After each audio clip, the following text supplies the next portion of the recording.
You're listening to the Podcast Detroit Network. Visit www.podcastdetroit.com for more information. The views and opinions expressed on this show do not necessarily represent those of the network, its advertisers, owners, or sponsors.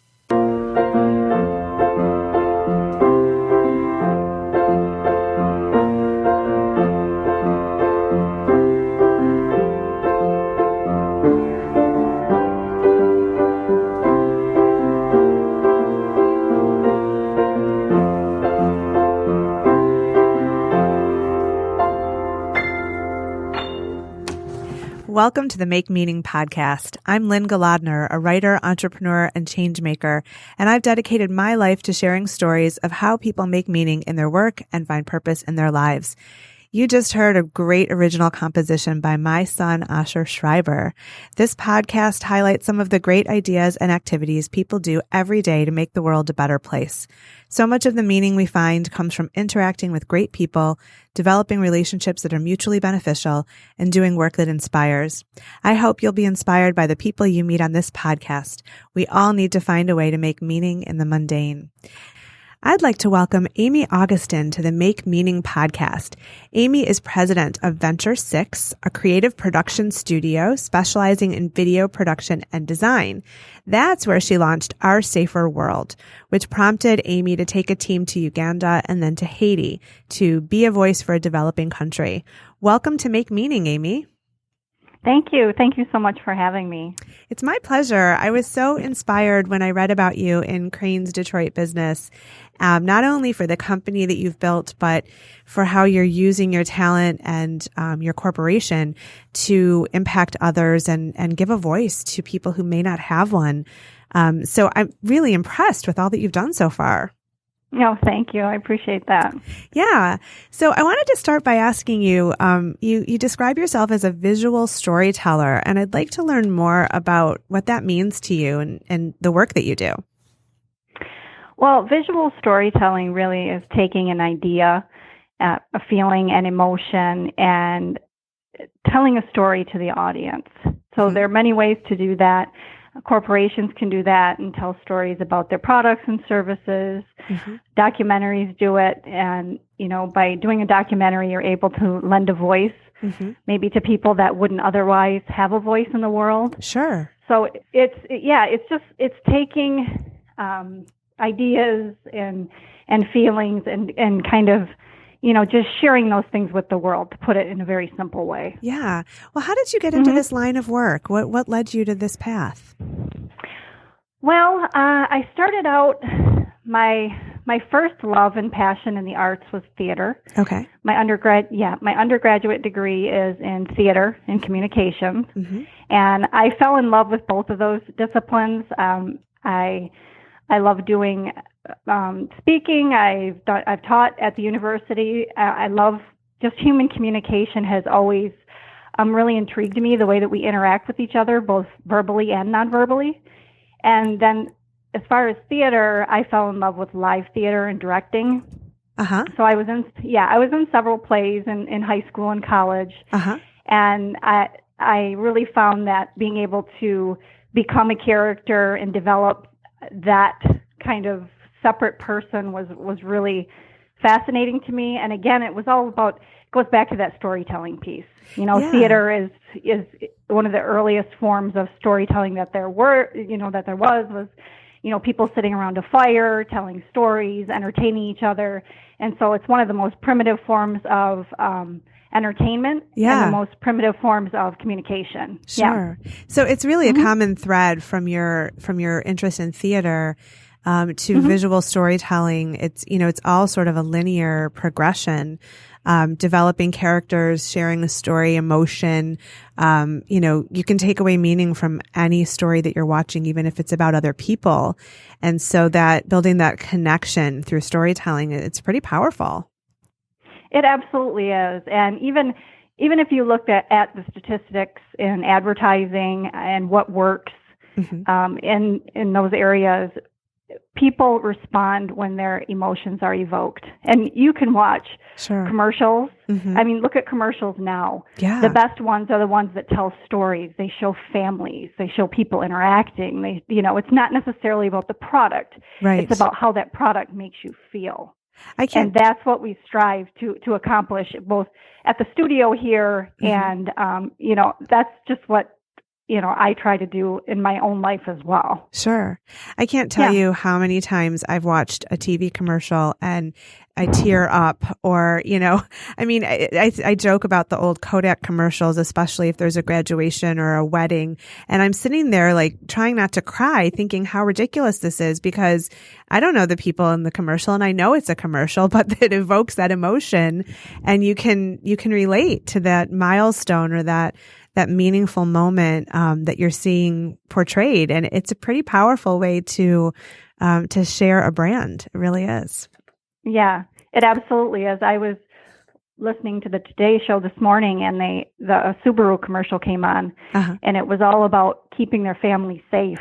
And it made me, sit up and go, oh my gosh, maybe I should look at a Subaru, because I have children and, of course, that's one of my biggest fears is a car accident. So exactly. So something like that, it just really pulls at your heartstrings. Yeah, actually, speaking of that, there's a series of commercials. If I can find them, I'll send them to you in email. But they came from, I'm gonna mess this up, but they came from a European country. I want to say Denmark or something like that. And it was a series of car commercials, but there was a whole storyline. It was almost like longer than a commercial, but not a movie. And it was about a family where a divorce is happening and the car is basically taking the kids back and forth between mom and dad and how the car becomes the refuge. And in the end, the whole family is together thanks to the car and it's building that cohesion. And even though the family is divided, they can still appreciate each other. It was really, really powerful. And it's the kind of storytelling that you'd see in Europe that you may not see yet here. But it was, I was riveted. I mean, and then of course it's about a car. So, when you think about that, it's really powerful. But I love when storytelling is subtle. It's not hitting you over the head with something. It's like you can almost respect and appreciate the brand more. What do you think about that? No, I agree. Another company that did a great job with that type of thing was Coca-Cola. They had a series of commercials and I was watching them on YouTube. And it really was about pulling the world together. We're all part of humanity and we're all one and we all, share the same feelings and types of things. And I think it's critical to have some element of that because we are all human beings. Yeah. And we do all share that common thread. I mean, we all want to feel safe. We all want to feel heard. We all want to feel empowered. We all want to feel loved. I mean, these are all basic human intrinsic needs. Sure. And I think if you can hit on those things, and I agree with you, if you can do it subtly, I mean, you don't want to hit somebody over the head with it. Right. But if you can just subtly pull that out from somebody, I think it's one of the most powerful things that you can do. Yeah. My day job is public relations and business messaging. And I always tell my team that the storytelling that we're doing needs to have that human element because people do business with people. And so we're not going to be salesy in our tone. We're going to tell a story that will include our client, but not in a way that is so, hitting you over the head in your face where it turns you off. You want to engage and those heartstrings are pretty important, Absolutely. And think about how much stimuli we have coming at us every single day. Yeah. I mean, we have so many things coming at us on our phones and on the computer and in our emails, and it's just a constant stream of people trying to grab our attention. Right. And so the last thing we want is to be blatantly sold to. Right. It's like, oh, here's somebody else trying to sell me something, and so I think that truly is the key. Advertisers have been forced to change their tactics. Sure. You have to stand out from the crowd. And how are you going to do that? Well, you need to resonate with people somehow. Right. So, no, that's absolutely true. So on that note, I want to ask you about Our Safer World. I'd like to hear a little bit about how that came to be and what you hope for it. Well, it actually came to be, I started working for a company called Dice Corporation, and they're a security automation software company in Bay City, Michigan. And the owner of the company's name is Cliff Dice, and he hired me on to do marketing and communications for Dice Corporation. He wanted to update his brand. He wanted product videos. He just really wanted to increase his marketing. So that's great. So I started doing that and started working with him. And then as I got closer with him and just started to kind of open up conversations with him on a more personal level, he just kind of explained to me his background and how he feels like he's reached a certain level of success and he felt like it was time to give back. Okay. And I said, well, I think my team can help you with that. We happen to have some corporate social responsibility specialists in Uganda that we know and that we already have partnered with before.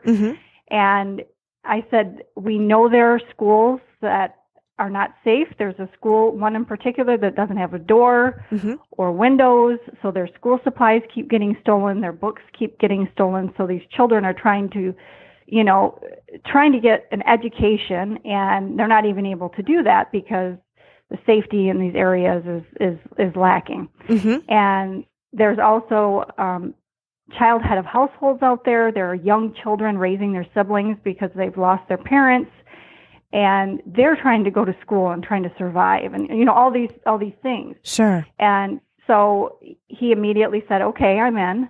And what can I do?"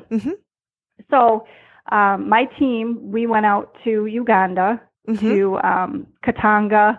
We were also in Patango, and we took supplies out there. We took solar-powered flashlights, solar-powered alarms. Okay. Things that we might think, here they're like probably pretty primitive to us, but they're huge for them. And we provided a door with a lock and windows for the school, first aid kits, hygiene kits, things of that nature. We also partnered with some local schools, and they gathered a bunch of school supplies, used and new school supplies. So we were able to donate all of these things to the schools. So we went over to Uganda and documented this. You can see it online. You can see it on our website, Venture6Studio.com. And so that was the beginning of the Our Safer World series. Okay. And so this past April, my team went back to Haiti. I saw that one. That was incredible. I saw the link that you sent me about Haiti. That was incredible. Oh, yeah. Thank you. Yeah. Yeah. We have some connections in Haiti as well. And the platform for this particular trip was women's empowerment. Okay. We were working with 2 different groups out there, but the first group, they have an organization called Lift Kids. Okay. And they oversee several organizations. That they oversee a school, they oversee a village, and different programs there. And so we found out that there was a village out there called the Naked Village, and they didn't have clothes for a long time. Wow. And so this group, this group came in and actually did supply them with clothing and started to help them with as much as they could. So we found out that the women there often have children very young, and they are never taught how to take care of their children. Oh, wow. So, so they're abusive. Oh. They don't know proper nutrition. Oh. They just really haven't been taught how to raise their children, so this cycle continues. Wow. So it was the vision of the leader of this organization. Her name is Missy. Okay. Missy decided that she'd like to have a class for 50 women and teach them how to take care of their children and how to be good moms. That's great. So our donations helped with that, and we actually we went there for a graduation ceremony. So that's one of the things we did out in Haiti is we actually bought all the women dresses and shoes, and they were able to go shopping. And we held a graduation ceremony and presented them with certificates, which this is probably the only thing these women will graduate from. Sure. So we were honored to be a part of that. Yeah. And so so we did the graduation ceremony, and then they had a dinner afterwards. Okay. And so that was part of it. We also went to an orphanage and donated games and food. And we went out to an island. It's actually off the west coast of Haiti called Laganav Island. Okay. Where another mission group is helping the community there with sustainable efforts. Okay. So they're building a kitchen in the school, and our donations are helping with that. Mm-hmm. And we did some manual labor. We were pulling rocks to help build the soccer field, and we were scrubbing walls, and we were just doing whatever we needed to do Sure. in Haiti to help them out, and donated food and different things out there as well. That's amazing. Congratulations. Yeah. That's really inspiring work that you're doing. Thank you. So as we wrap up our conversation, I wanted to ask you what advice you might have for listeners about how they might find success on that path toward purpose. How can people really infuse their work and their daily lives with meaning? What advice would you have for people?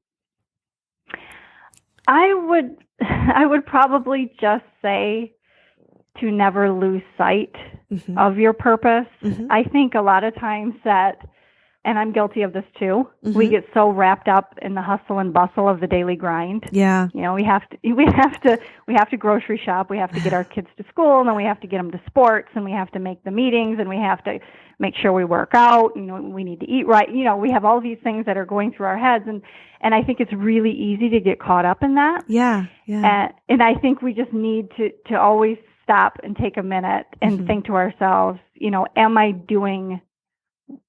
do I feel like I'm doing my calling? Like, am I answering my calling? Sure. Am I following my life's purpose? Yeah. And if there's a nagging feeling that you're not, Mm-hmm. then you probably need to do what you need to do to shift directions. And it might not necessarily be an easy thing to do. Right. But I think there's an obligation that we have to ourselves Yes. to do that. Yes. Yep. Yeah, absolutely. And I think the other big takeaway I have is, I never necessarily felt like I could help others. I didn't know how I would help others, but I always just had faith that I would find a way to help others. Sure. And I feel like I've started to do that. I feel like I've just scratched the surface of it. Sure. But I feel like I am using my position at this company with the visual storytelling to be able to give people voices. That's so and great. to make people aware and hopefully to inspire people. Yeah. Not only to follow their passions, but to do their part in the world, because each and every one of us should and can do that. That's such a beautiful sentiment. Somebody once said to me that you can do well and do good. And they're two different words. You can succeed and earn a lot of money and be comfortable, but you can also give back and make a difference. And those two really should go hand in hand. So bravo to you for finding a way to do that and for inspiring the rest of us to do that. And it's such a pleasure to chat with you today and to get to know a little bit about all of the incredible work you're doing. So I just want to thank you for being here, Amy Augustin, and thank our listeners for joining this conversation. And I just want to encourage people to check out Amy at Venture6Studio.com. That 6 is the number 6, so Venture6Studio.com. So thanks for being here, Amy. Thank you so much for having me. My pleasure. Have a great day. Thanks, you too.